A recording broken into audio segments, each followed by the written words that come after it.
Et ce soir, nous avons le plaisir de retrouver pour cet entretien Philippe Dort au micro de Bastien Loquet. Alors, Philippe Dort, vous êtes conseiller départemental du canton de Bordeaux 4, pour faire simple, Calan, que vous connaissez vraiment par cœur.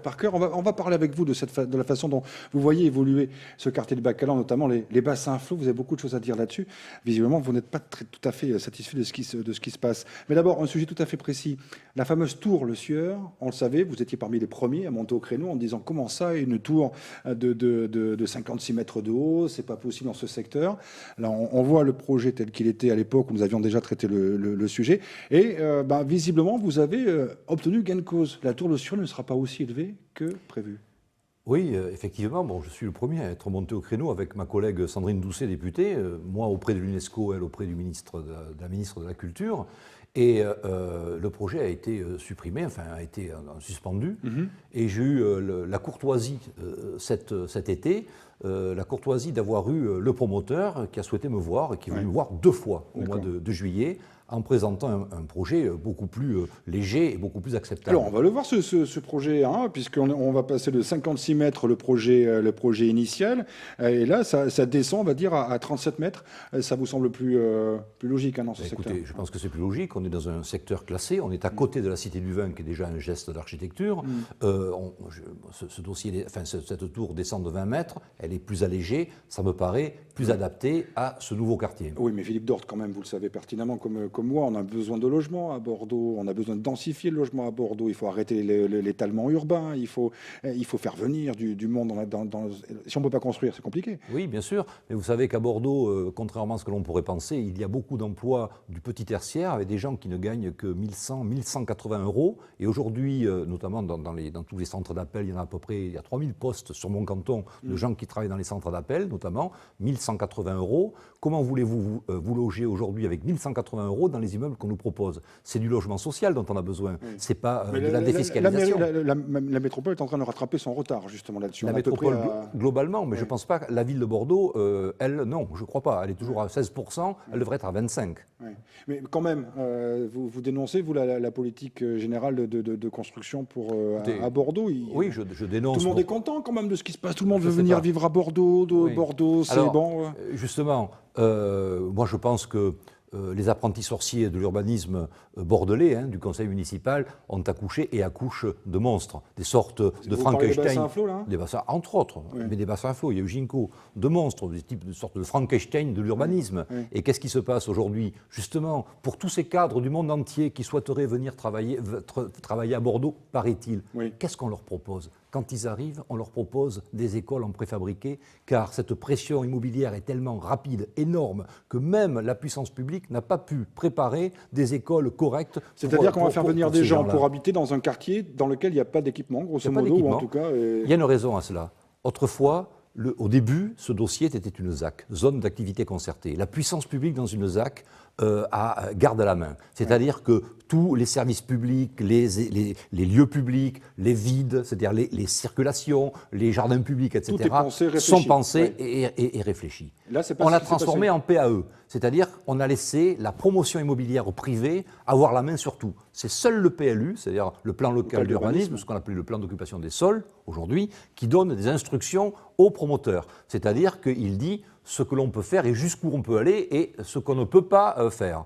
Et donc, bien sûr, tous les promoteurs achètent des terrains et vont au maximum ce que permet le PLU. Donc, ils sont borderline. Mais quand on est borderline sur chaque terrain et quand on est à la limite de ce qui est autorisé, quand on regarde la globalité, la totalité du projet, ça devrait être pas autorisé. Et alors justement, vous qui êtes dans le quartier, vous commencez à recevoir des témoignages d'habitants qui ne sont pas forcément très contents, qui disent écoutez, moi je suis propriétaire, je voudrais vendre finalement, mais j'arrive pas à vendre, des locataires qui veulent s'en aller. Oui, alors il y a certains logements, parce qu'il ne faut pas non plus être constamment contre tout, il y a certains logements, notamment ceux qui sont en périphérie, qui sont plutôt agréables.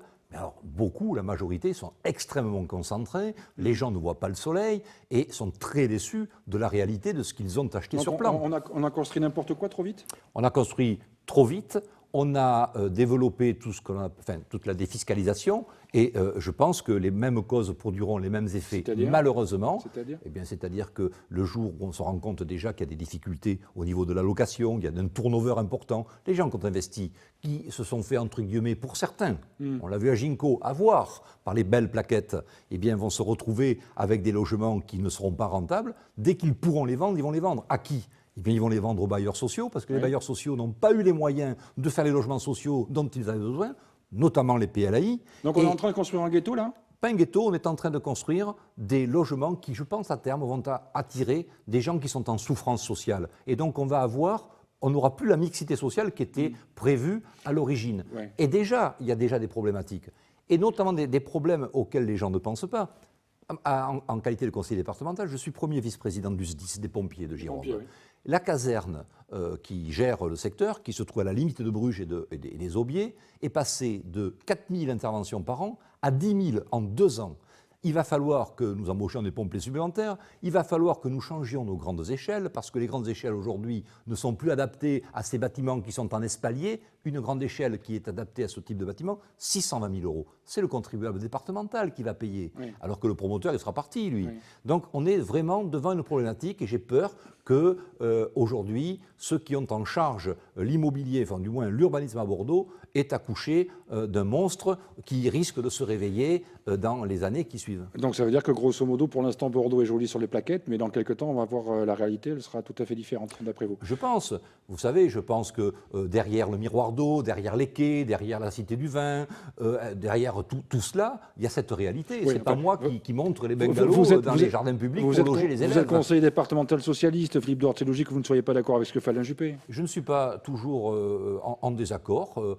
D'ailleurs, il a suivi certaines de mes recommandations à une époque, quand j'étais conseiller municipal, face à lui. Non, c'est pas ça, mais je me rends compte d'une chose. Vous, au quotidien, dans ce quartier, vous sentez les choses monter, moi. Je ne suis pas là de temps en temps. Ça fait longtemps que vous êtes à Bacalan. Oui, j'ai toujours été. Donc, je ne suis pas là depuis Bacalan, c'est un 10e de mon canton. Oui, Bordeaux 4, c'est beaucoup plus large. C'est beaucoup plus large, ça va jusqu'au Quinconce presque.